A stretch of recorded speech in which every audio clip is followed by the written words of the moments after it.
It's my great pleasure to introduce our presenter for this session about the intervention calendar. Dr. Lydia Williams is someone that I've had the pleasure of working with for a couple of years now. She was formerly the RTI MTSS coordinator for North Belmar Schools in Long Island, New York, and now she is the director of curriculum and instruction for Wyandanch. Also in Long Island, New York. Congratulations on your promotion, Dr. Williams. And without further ado, the stage is yours. Thank you, Claire. Claire has been the absolute best. Hi, everyone. Thank you so much for joining me today. My name is Dr. Lydia Williams. As Claire introduced, I am currently the newly appointed Director of Curriculum and Instruction for the Wyandanch School District. But prior to this role, I had such a wonderful experience in the District of North Belmar, working within the capacity as the RTI coordinator for the district. And really, essentially, that's where a lot of my work, a lot of my background in MTSS was really born, and a lot of this information that I'm privileged and honored to present to you today. This calendar and all of the work surrounding MTSS was really a collaborative effort. I was working in an environment where it was, a priority for those district leaders and district administrators, and they really were able to provide the climate that was conducive for this work, because you can't do it alone. It's really comprehensive and it's really complex. And so having really strong thought partners that you can think with and build with and, just try new things out with, it's really critical. And so I'd like to thank those wonderful administrators in North Belmar and the teachers and the students that this work has impacted. And so I'd like to share with you today the intervention calendar, putting MTSS protocols in perspective. So here is a definition of MTSS that I liked. I found it on Branching Minds. Within my role as RTI coordinator, the Branching Minds website was, and this is not a plug for Branching Minds in any way, but it was really a hub for me as a coordinator, as a researcher, as an educator, where I can go, I can find, the science and the current practices that are happening today. Because as we know, RTI, MTSS has, experienced really an evolution, right? And, we want to stay on top of our best practices, and Branching Minds, they are a committee of scientists who do this deep work for us every day. So if you haven't, and even if you're not a Branching Minds partner, there are a lot of resources that are available that can be really helpful. And so this definition came from Branching Minds, and it says that MTSS is a collaborative, evidence-based approach to differentiating and personalizing instruction and intervention across academics, social emotional learning, and behavior for all students, so that every student can achieve academic and life success. So I'd like for you, I'm trying something cool on Mentimeter. If you have your cell phone, I'd like for you to open it up, please, and scan the QR code. Or if you prefer to use the chat, that'll be perfect too. But what I really like to know is what word or phrase from this definition resonates with you the most. So I'm going to give you guys a moment to reflect on the definition. And I will begin sharing some of our resources. Let's block it out. So, yeah. So this is a cool activity that often when I'm working with teachers, I use this activity with them. So, if you're in the infancy stages of your MTSS process and you're just to come to a shared understanding of what it is and what it means, you can use this activity, incorporate this activity in your meetings or PDs yourself. And as you can see, the primary word that's resonating with our participants today is the word collaborative. And for me, it was the same. And, I'll take you back to the definition, but within that definition, that's the first word. It says MTSS is collaborative. And that just goes to show you, exactly, as I mentioned, you cannot do this work in silos. It is heavy lifting. You need all parties need to be involved, because within a school district, it's like an ecosystem, and MTSS needs every stakeholder to really be involved with it. So another thing that resonated with you guys was personalized, right? Like, so often, back in the day when I started teaching, it was just teach the curriculum, teach to the middle. But as we grow in our craft, we understand that, and as we do the understand brain research, we know that there's a better way to target our audience of students, right? All learners. They're so different, right? They're all so special. They deserve for their educational experience to be as personalized and as customized as possible. And now we have so many tools in place that can help us do that. It's not easy, but it is possible.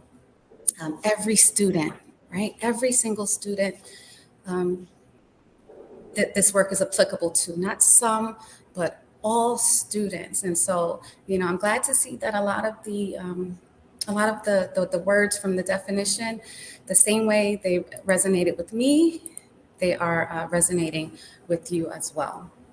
So thank you for your participation.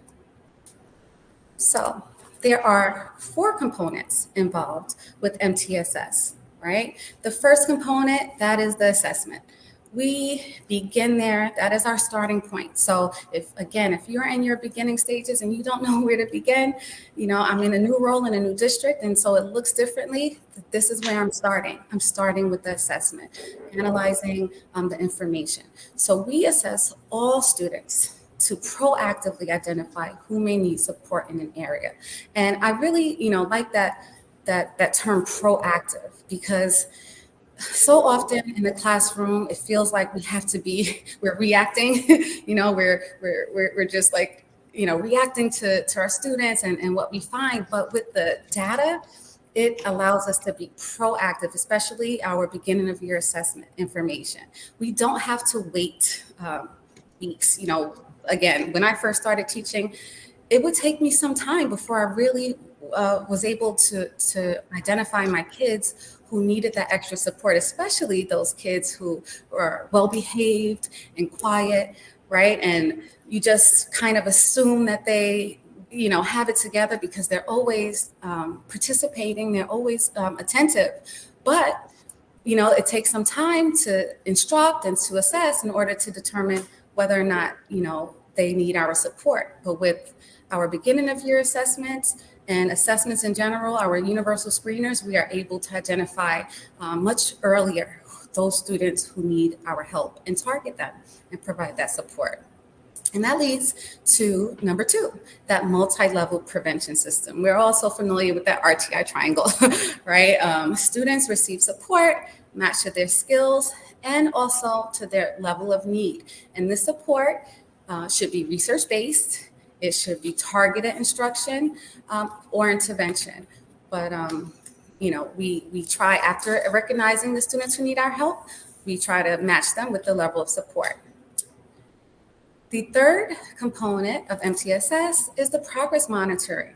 So after we identify them, not only do we provide them with the support that they need, but we monitor their progress to ensure that the support is helping. And if it's not, maybe changes need to be made. We make those decisions, but again, collaboratively. And the final component of MTSS is that data-driven decision-making, right? We're not just looking at this information for our health, right? We're not just trying to match the kids for no reason. We're doing it so that we can, in good faith, make the best instructional decisions regarding their educational plan possible. So if in the event that the achievement gap has resolved, the additional support is no longer required. If it does not improve, then that level of personalization that definition speaks of, that increases. And we continue to problem solve in order to truly understand why each student struggles, and then to design that customized plan to support their needs in a defined and systematic way. So that's easier said than done, right? Like that's a heavy lift, that's a heavy load. And so, MTSS is a really intricate framework. And so I found that in this work, in trying to think about the systems, how do we do that in a systematic way? I created the intervention calendar. I'm a very visual person. I like to see things laid out, mapped out. I love graphic organizers. It really helps to structure my thinking. And so that was how the intervention calendar came about. And so just so you know, it's a tool, it's a visual planning tool created in order to organize and formalize the RTI process so that we can ensure consistency in practice and also accountability in action. Many times I see, there are pockets, right, where we try, we're intervening, but we have so many other areas of responsibility that it's hard to remain consistent. And as building leaders, district leaders, administrators, we want to make sure, and even as teachers, and holding ourselves as educators accountable, right? We want to be accountable in the actions that we take, and consistency in every single thing is key. So just as a disclaimer, this intervention calendar is intended to be a tool, right? But it's flexible. It's not rigid in any way, shape, or form. And so I'm going to get a closer view for this, and for those of you who are trying to zoom in. so don't worry, but I wanted to give you just an overall picture of what it looks like. I'm sharing this resource. I'm sorry that it's saying you need permission for some strange reason, but I'll be sure to fix that for you. Because I would like for you to have it to share. So up at the top, if you see that small asterisk, it provides the disclaimer. It says, please note, intervention time frames are fluid and they can occur before or after designated cycles, depending upon a child's individual RTI plan. So, this calendar pretty much assumes that we're just starting off, we know nothing about the students from last year or beforehand, and we're just starting out fresh, right? And so, as you'll see, I'll zoom in on the key, but let's get a little closer. Excuse me, let me plug in my battery. Sorry about that. All righty, so let's just go over the key before I get a little closer to you. On this calendar, you'll find several different components. You'll find areas blocked off for beginning of year, middle of year, and end of year assessments. Because again, that is where MTSS starts, right, with the assessments. Next, following those assessments, we have data review meetings. So after the assessment period, we want to reflect on that information. We want to sit back and really look deeply at the data that we collected. After reflecting on this information, then it's time to have specific RTI planning meetings in order to design the intervention that our students need. Those students who were identified in the data review meetings, now we're making specific plans to assist them. From there, after the RTI planning meetings, then we have our intervention cycles, and that is the portion of time. Those are those 4 to 6 weeks or 8 to 12 weeks, depending on the student, depending on the skill, that we actually implement the intervention. After the intervention cycle ends, we reconvene. We come back together during post-intervention student review meetings, where we are reflecting and evaluating on the intervention cycle. Did what we did work? Do we need to change anything else? Does a student need an additional intervention cycle? And so you'll have further intervention cycles. Intervention cycle 3 happens toward the end of the year, where we're engaged in the end of year testing. And that's, again, for students who have not demonstrated progress after 1 or 2 intervention cycles, because, again, it is customized. So, which adds to that level of complexity because every student is so different. And you can provide intervention cycles as many times as possible.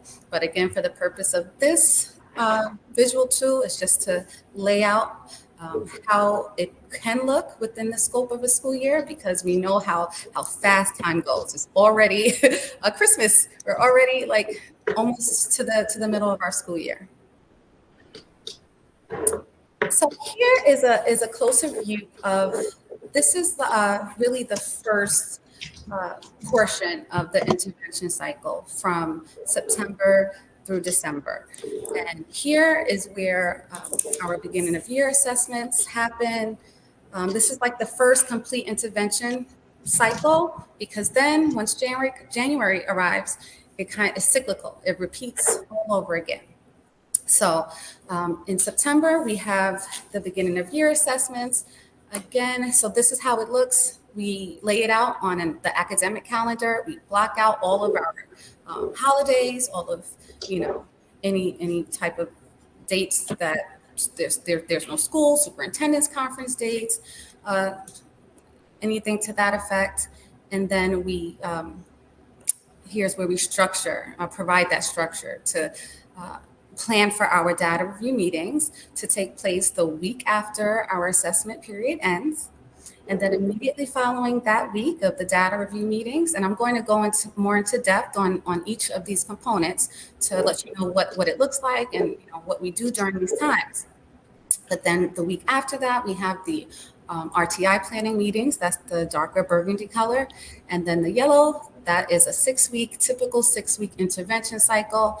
And this just puts into perspective how quick an academic year can pass, right? So if we are not proactive in trying to identify our students who need support and planning for that support and providing that support, then lots of time can pass where students are in settings where their needs aren't being met, and that's not what we want. We want to be as proactive as possible, so that the earlier we identify students in need, that means the quicker that we can provide them with the help and that they can receive it.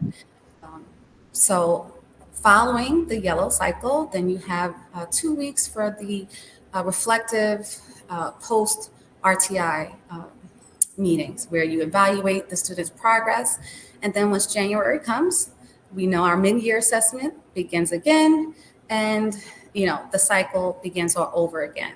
However, if a student is already receiving intervention and then in the post-intervention cycle is deemed to need an additional cycle, that cycle can immediately pick up in January. You don't have to wait for the mid-year assessment period to begin providing intervention for students who need it. So here is the first part of the intervention calendar, our beginning of year, middle of year, end of year assessments. These are, as we know, these are interim assessments. We give them at the beginning, at the middle, and at the end of every year. And we use them to recognize students' abilities to achieve a level of proficiency in reading and math, typically. In conjunction with an intervention calendar, something that the district had in place, which was really, really crucial and it really helped, again, give space for the intervention calendar, was an assessment calendar. It's really important that we are as clear, communicative with our expectations as possible. That systematic piece, it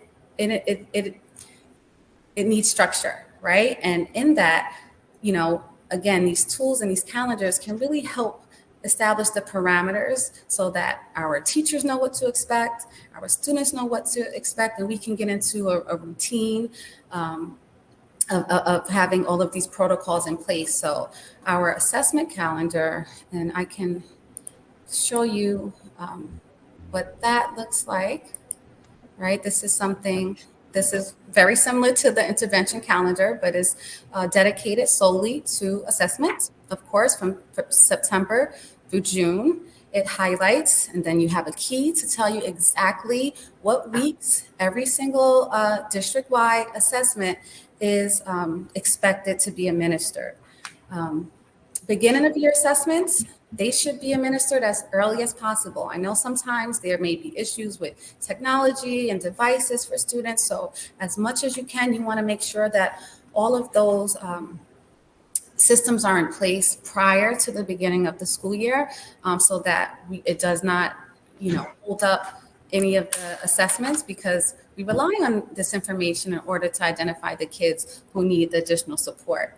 The assessments used, they should be normed, they should be research-based, right? They should be universally, universal screeners are often employed during this time. In my current district and former district, the universal screener that we use was iReady, but many districts use Star Renaissance, the NWEA, whatever screener that your district is, of choice by your district. You want to just make sure that you outline it for your community so that everyone knows, again, what to expect. So we have our universal screener. Then we also have, and that is given for reading and for math typically, right?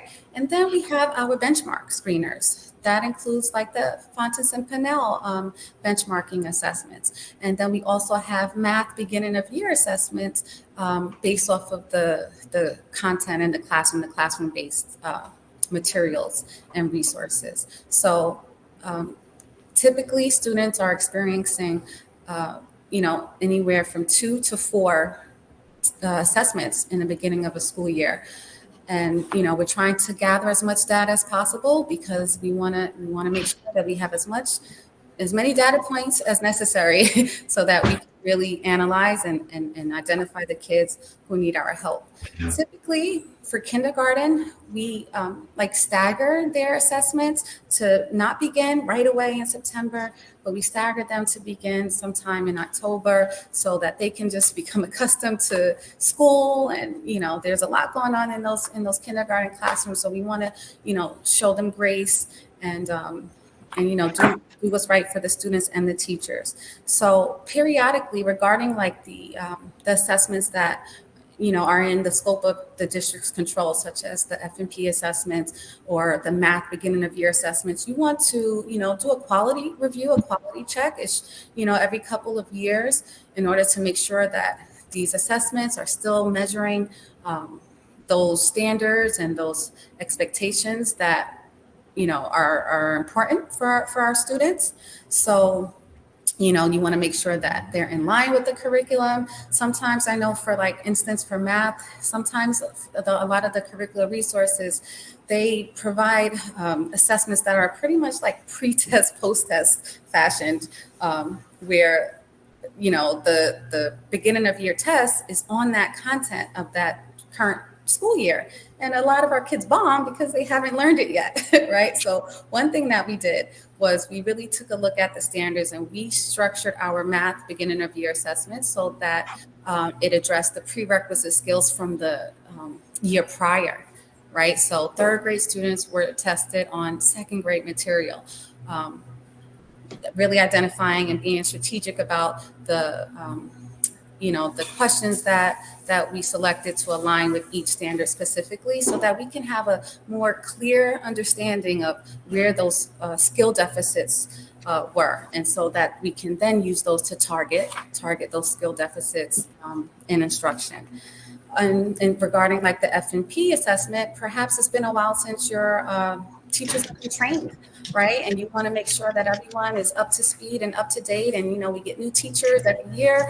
We want to make sure that everyone is in alignment and feels comfortable about how to administer these assessments, right? So you want to provide your teachers with as much support.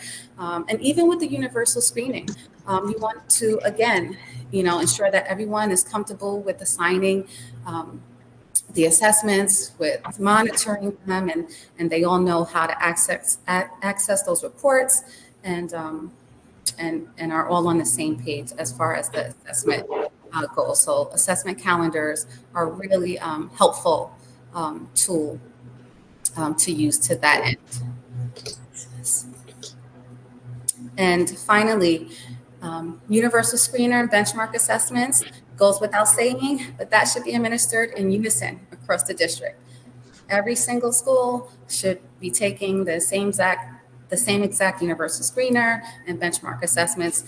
This again helps create alignment in not only our practices, but then in our protocols for how we move forward in identifying our kids who need additional support. So after our assessment meetings comes our data review meeting. to be honest, we had one full year where we really implemented these meetings, and it was the first time doing it, and they proved to be really, really powerful. And our teachers responded really well. Our administrators were blown away. They we got really good feedback regarding these data review meetings, because unfortunately, sometimes what happens is that we lose sight, right, of why we're assessing, right? We're not just assessing just to place our kids on in a box or on levels, right? We're assessing so that it can inform our instruction and that we know what to do within those classrooms and within our school buildings. And so we need to really be intentional about taking the time and allocating the time for our teachers to be reflective on this information. Sometimes we just work, we're teach, assess. And it's very rare that we take the time to sit back and really dedicate to reflecting. And that's what the data review meetings are. They are reflection meetings, essentially, reflecting on all of the information that we gathered, reflecting on our universal screeners, the FNPs, math beginning of year assessments, classroom-based assessments, the teacher's own knowledge of the students so far in the year. And this is really the point in time where that collaboration, right? Remember, MTSS is collaborative. That was the first phrase in the definition. And that's really where the collaborative work comes into place, where we get together. You can meet in grade level teams. The administrators, the building administrators should definitely be involved. Any academic intervention specialists, if they're free. It's kind of like an all hands on deck when we lay out our information. Some tools that assist in this in these meetings are student data trackers, which are essentially like Excel spreadsheets that host all of the students' data to one place. Branching Minds is a great place because when you click every student's name, you'll see their assessment data. They're very convenient in one convenient place. But these are meetings that happen 3 times a year, right after our assessment periods, again, to analyze the information. Now, these meetings, they can be conducted at the district level, but they can also be conducted at the building level. On the district level, the district MTS or school, if you can formulate an MTSS committee, right? They would convene to evaluate the quality of MTSS practice by looking at the percentage of students adequately being served by the core curriculum, right? The percentage of students who are in need of tier 2 or tier 3 level supports, and the equity of instruction also across demographics. Boys versus girls, males versus females, rather. Our students with disabilities, are they being serviced equitably? Our English language learners, how are they performing? How are, our subgroup populations regarding race, our Black students, our Asian students, how are they performing? Or Hispanic students, our white students, how are they performing in the scope of the district in terms of our assessment information that we gathered? Are there specific groups that we need to target for support, right? So those are the type of things that on the district level, the district is looking at. Right now, I'm in a place where, I don't know, I'm not sure if but the recommendation for tier 1 is that for 80% of a student population to be working on the tier 1 level, right? That's the ideal. That doesn't normally happen, unfortunately.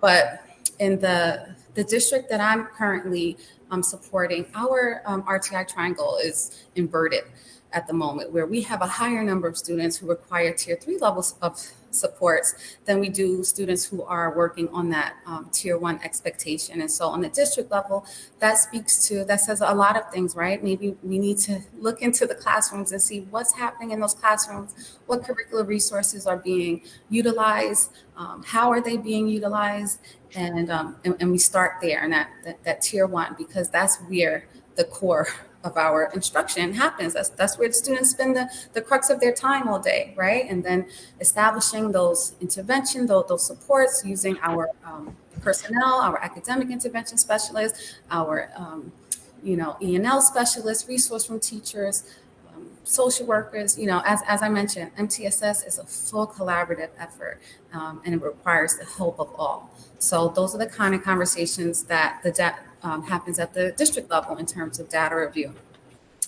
At the building level, the classroom teachers meet with their administrators, collaboratively analyze the assessment data for tier identification purposes. What students, we're doing that work because, and in spite of having it laid out, right? Because, if, Branching Minds lays it out, so visually and great with the triangles with yellow, red, and green.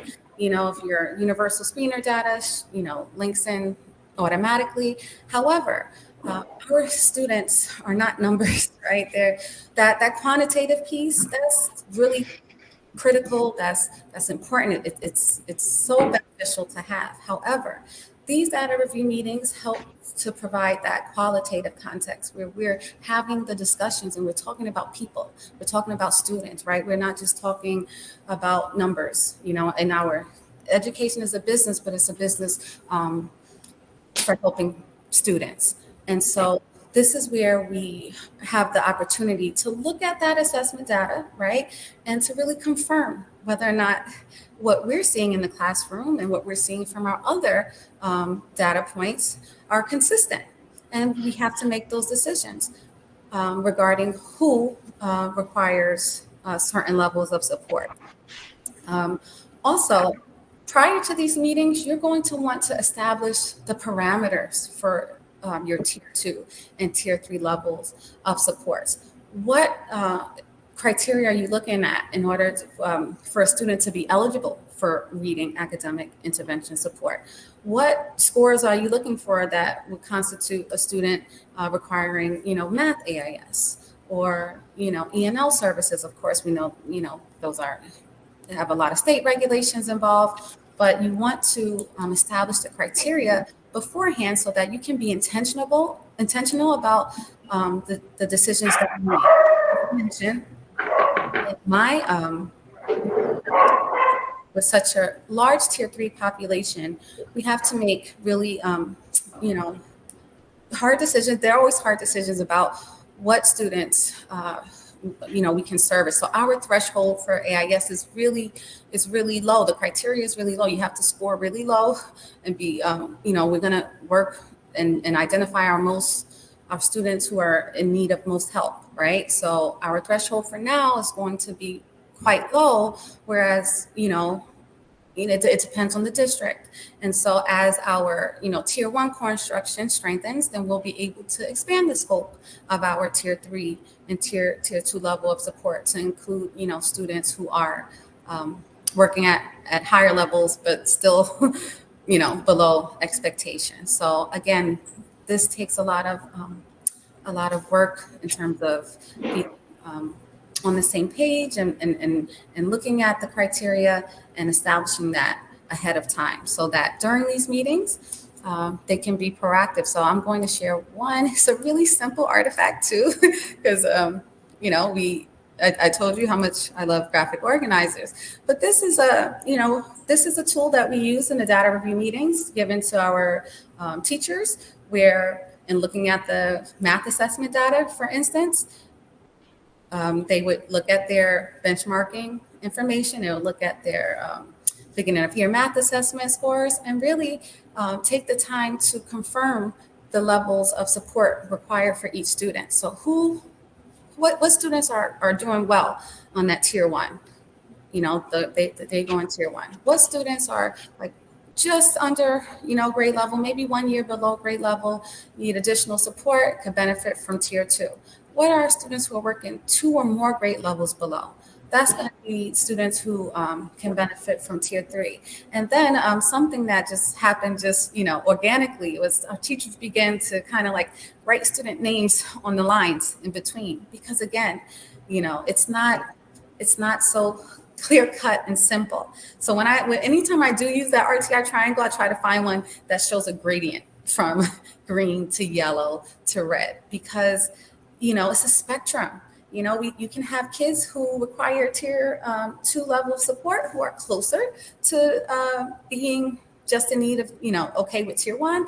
And then you can have our students who require tier 2 support, but they're closer to that borderline of almost needing tier 3. So there are variations, right? You can in each tier level of support that you want to consider. But this was actually a powerful tool that they would use again after the beginning of year data during our data analysis meetings. And then they would do it again, after our mid-year meetings, looking at the same resource that they created from the fall, and really seeing any students who have shifted tiers, maybe moving from tier 2 to tier 1. And that's always, feels so great, such a success. Or any kids who maybe weren't identified from the first round. And after some weeks, you noticed from tier 1 that they may now need tier 2 level of support as well. So it's a really simple way, but it really produces some strong and effective conversation. So, and then, this is another resource that was created to kind of assist in considering the intersection of all of these data points. What do we do? If students are ready, information is in conflict with their F&P scores or their math scores, or it's in conflict with the work that's being done in the classrooms. And that is another reason why we do this in collaboration, because we put our heads together and we determine whether or not the student may still benefit, from tier 2 level support or tier 3. We try to find their most dominant academic tier level and what overall tier would best meet their needs most effectively, just considering that intersection. So again, even though these parameters are outlined, they're really used as a point of reference, someplace for us to start our conversation, someplace for us to consider the numbers that we're dealing with, and make those decisions from there. So after our data review meetings, then comes the RTI planning meetings. During these meetings, they can, and sometimes they take the form of various iterations. Some people, you can call them RTI planning meetings. Sometimes they're instructional support team meetings, where a group of stakeholders, educators, psychologists, social workers come together on behalf of students. But RTI planning meetings, they don't have to be so formal. They can be, in grade level, where a meeting is conducted several times a year as needed in order to further identify, discuss, and problem solve for all students currently receiving tier 2 or tier 3 level support. Now, with the support of school leadership, classroom teachers and interventionists create, they revise, and they maintain and they monitor student support plans and branching minds to ensure that our at-risk students are receiving the support matched to their individual needs. So this is the part where the CI comes into play, right? Specifically, and where branching minds comes into play, and has been really helpful, because again, just starting out as an educator years ago, before having access to branching minds, a lot of this work I had to do what was done on handy dandy graphic organizers and monitor it that way. But now, we are in a time where we can use our virtual, tools to our benefit, right? And everything is hosted electronically, and with branching minds, as you guys may or may not know, you're able to every person is able to see and access that student information, and it provides that historical timeline of information. Whereas, before, when I was in a classroom teaching 5th graders who were reading on kindergarten level and wondering what has been done to help the student, well, now through Branching Minds, we have that historical information, so that we can see what has been done, what has not worked, or maybe what has worked, and continue the work from there. So Here's where teachers meet, they put their heads together and they formulate the various parts of a student intervention plan. And that involves the SMART goals, the progress monitoring tool that you're going to use to measure progress toward that goal, and then the intervention program or strategy that will be implemented. And again, even if you're not a Branching Minds partner, you can create an organizer, a graphic organizer with the same elements. What is the student's goal? And we get that goal right from the data, right from the information that we analyzed. You choose the progress monitoring tool that is going to be in alignment toward that goal. So if you're measuring the student's fluency, or even more specifically, maybe their expression, then you may want to use a rubric that measures expression and fluency, right? So whatever tool you select, the progress monitoring tool should be in direct alignment with the student's SMART goal, and as well as the intervention program or strategy. It should be, again, evidence-based resource that will be implemented in order to help our kids reach their goal. So after you have that plan in place, everything is all set in Branching Minds, the student has their goal, you know what intervention program you're going to use, you have a plan for progress monitoring, where it's going to be either weekly for kids who require Tier 3 level of support, or bi-weekly for kids who require Tier 2 level of support. Now the time has arrived. This is the moment everyone's been waiting for. Well, the student has been waiting for, and we get to have that intervention cycle where the student is finally matched to the level of support that they need, right? So they receive that Tier 1 core instruction. That is a non-negotiable. You should not, have students pulled out of classrooms during that critical time, because they have to, and it does not matter what level they're working on. I don't care if you have a 12th grader who's reading on a 5th grade level, they need that level grade 12 exposure, right? Because in order to fill those gaps, you're going to try to do it from both ends. You're not just going to remediate, right? Because if all we did was remediate for our kids, even if they make a annual year's adequate progress, they're going to perpetually be behind the ball, right? Always behind, always chasing. But if we can try to remediate through our intervention, and also accelerate, right, by providing them access to that grade level content and exposure, then we can address the issue from both sides and really try to close that gap on both ends, right? So during this intervention cycle, this is our time when they're receiving support that is matched to their level, right? So if you do have that 12th grader who is reading on the 3rd grade level, they're receiving support on the 3rd grade level. Okay, your intervention, your RTI should not mirror the Tier 1 core curriculum, right? Because then that's just an extension of Tier 1 that they're having a hard time accessing from the start, right? So we want to make sure that we're really, this is where we get our opportunity to target those specific skill deficits, right? So during this time, the interventions that we prescribe during our meetings, they're provided each week in small group or one-on-one sessions, and data is collected for progress monitoring, again, either on a weekly or bi-weekly basis, according to the assigned tier level of support. So, small note, interventions are approximately 6 weeks in length, but they may extend longer according to student need, especially for behavioral support plans.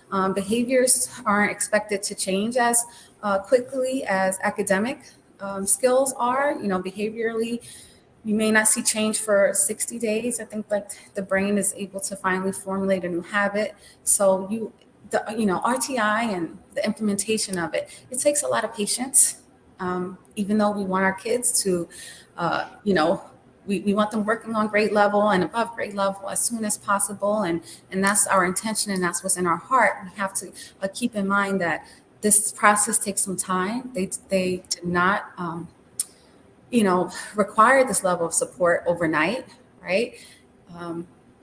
But it's not going to, close overnight. So we need to keep in mind that it takes some time, and be as implement our plan with as much fidelity as we can, because we can in good faith evaluate the cycle at the end if we know we were not able to really consistently stick with providing them with that support. So tier two levels of support, that is typically an additional 60 minutes of instruction on top of the tier one level of instruction, core instruction.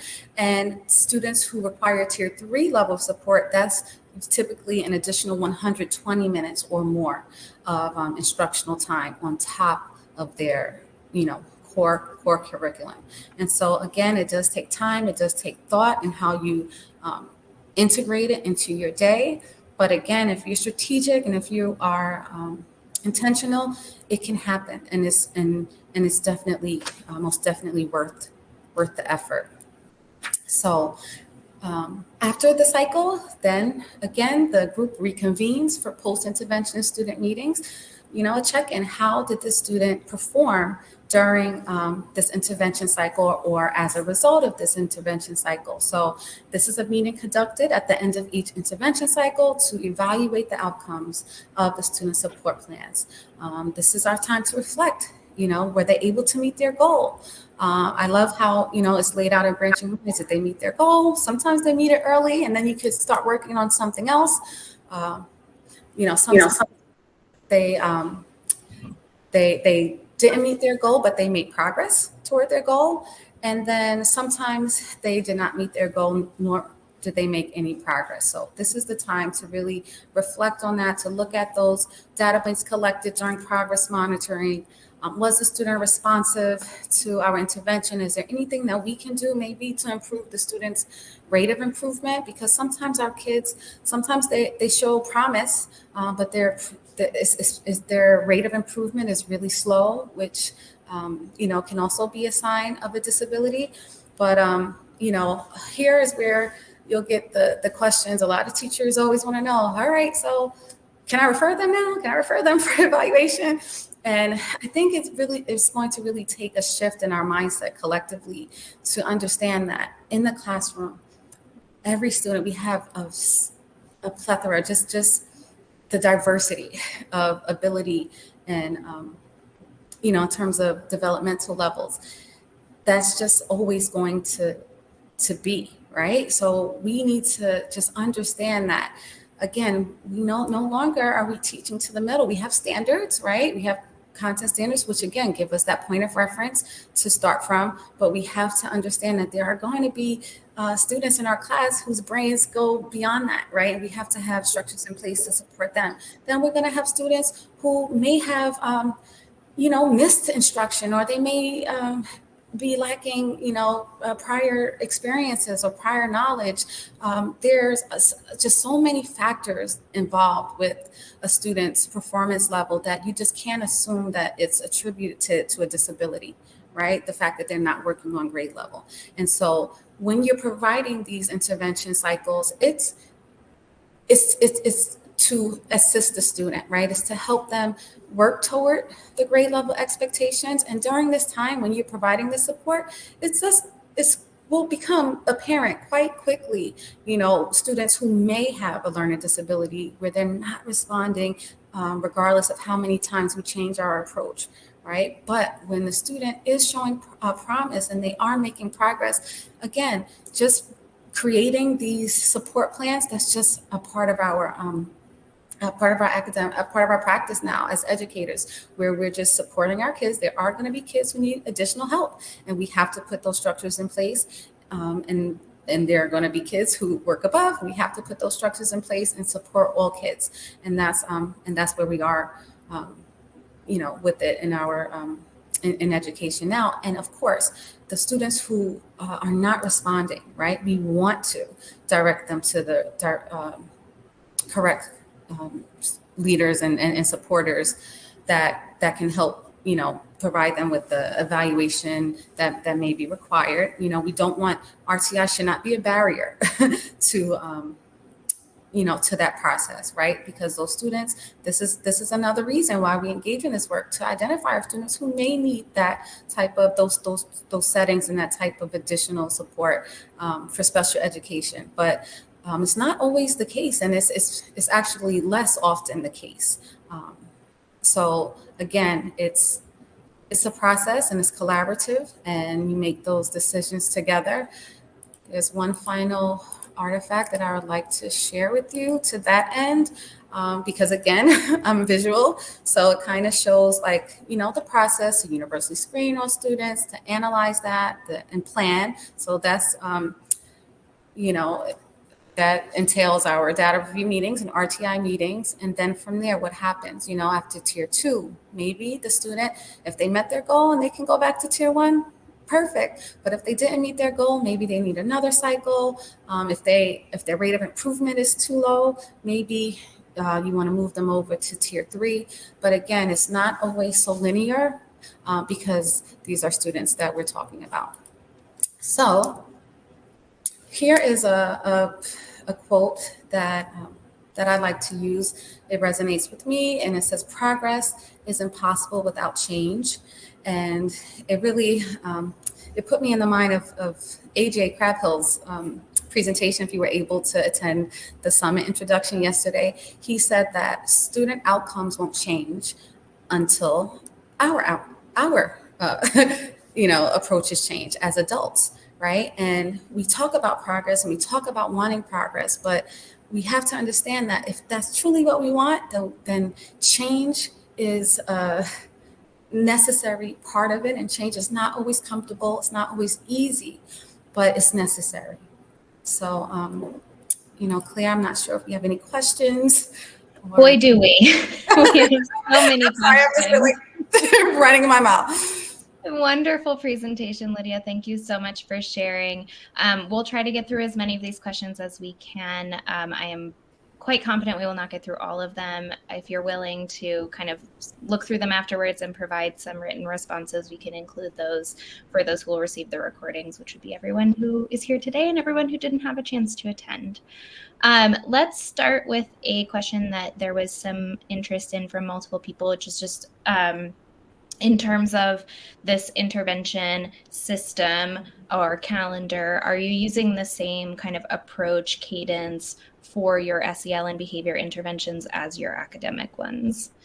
Yes, and that was quite new as well. We began to incorporate the DESA, Devereaux Student Strengths Assessment, and they are also connected through Branching Minds, where it's an assessment that the teachers administer after about 4 weeks of having contact with the student, in order to identify, our students who may need additional support behaviorally or emotionally.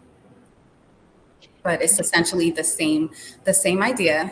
It did need to, we did not yet get to the point of identifying, the tier 3 supports for SEL or the tier 2 supports, but we were able to use that information to provide to our, social workers and psychologists. So it was really useful for them in that way, and for the teachers. I had one teacher one time who said, just based off of that data, she was able to make a really small micro intervention in her classroom and saw a huge difference. So sometimes, especially when it comes to the behavior screeners, they're just as important as the academic ones. Awesome. That's such a great illustration of how both MTSS is always a continuous improvement process. We're always evolving and improving over time, adding things piece by piece, and also how data knowledge is power, right? Absolutely. Another question here is, and I'm not sure how much in your presentation people will feel like this was addressed, but just who exactly, if you could get a little more specific, is involved in each of your meetings, the data review meeting and the RTI planning meeting? Someone related to that asked if you involve parents in these meetings. Maybe you could address that at the same time. Sure. So different districts approach it differently. There's not one right way. Like, you really have to take stock of who you have available. There are always limitations with time and coverage and things of that nature. But for us, we were able to have our data review meetings include the building principal, the teachers, the grade level teachers and at times AIS teachers. In the district that I'm in now, they were inclusive of parents. They do involve the parents and invite them to the meetings, which I think, is a great component to have. So it really depends on who's available and the time that you have. But the more, the merrier, that's for sure. Awesome. Thank you. Another question that came up is if you would be comfortable speaking to how the intervention calendar can work for high school. I know your previous district was all elementary, so if you feel comfortable speaking to that and the work you're approaching now a little bit with well, I'm going to find out, Claire. So maybe next year I can come because, as I mentioned, it's new and my forte has always been primarily the elementary levels, but now that I'm K to 12, I am expanding the scope and really seeing how, the tier 2 level of supports, tier 3 level of support, they look differently at, at those secondary levels, of course. And so really going to formulate how this process can work. But, at the minimum, we always have our assessments and we always have that data review time that can be implemented across all levels. How you approach the intervention component of it, that's what's going to vary because of course our elementary teachers, they have time, you can pull those kids out. Our high school students, they need credits, right? And so in order to graduate, and so one of the challenges I'm finding there, right, is how to provide them with the intervention that they so desperately need to be successful just as citizens, while also making sure that they're still, working toward their requirements so that they can graduate on time. So once I find that part out, I'll be happy to come back and share, I promise. Fantastic. Or maybe someone who's listening, if you can share that with me, I would be appreciative. Wonderful. We'll look forward to a next year presentation from you, 2.0, following up on what you've learned over the year regarding that. Also, multiple people were asking, Lydia, if you'd be willing to share some of these artifacts as well, the different templates and data analysis tools and graphic organizers that you shared. If you want to send them over, we can attach them to this presentation. Yeah, so seeing as how the intervention calendars didn't quite work, I'll just send over everything so that you guys can have access to that. It's important that it's not about gatekeeping. A lot of this work it does take a lot of time. It takes a lot of thinking and time and work and effort. But at the end of the day, when it can impact children anywhere, children of any creed in any district, I'm more than happy to share. And you can please, I'd like to share my personal email address is Lydia, Lydia, D as in David in the middle for my middle initial, Lydia D. Williams @yahoo.com. Thank you. That's so generous. So folks, you can follow up with Lydia personally there. It looks like we have about 2 minutes left, and there's a couple of questions in the Q&A that I think are connected to each other that might be an interesting place to end, which is thinking about the end of year assessment. Yesterday, Dr. Shin shared that you can leverage your end of year data to begin your interventions right away the following year. And there's a couple of related questions in the chat asking if that would maybe adjust your calendar at all, or if your calendar takes that into account. How do you approach that, leveraging that end of year data in terms of this calendar for students that you already have that entry? Yes, absolutely. And that's why I gave that disclaimer that calendar is completely flexible, right? The calendar stays the same just for visual purposes, but we do, for the end of year data after those meetings, we have our list of students who require support, and we term it, to provide them that wraparound support. And that's another term I learned from Branching Minds. Yeah. So, it wraps around from the end of the prior school year to beginning of that first school year, so that our providers, I know often they're involved with administering the assessments, but as soon as they can, they have their caseloads from the end of year data. So they begin providing that intervention as early as possible. Again, that intervention calendar is more targeted toward the classroom teacher to help them conceptualize how much time we have or don't have in providing the intervention that's needed for each student. Wonderful. Well, thank you so much, Dr. Williams, for such a fantastic presentation. There were so many positive comments in the chat. People really seem to have gotten a lot out of this. And everybody who's here, thank you so much for your questions, your participation. If you have other questions for Lydia, now you know where to find her. She's a font of wisdom and a delightful person, and we're so grateful that she could be here to present today. Thank you all for your attendance. My pleasure.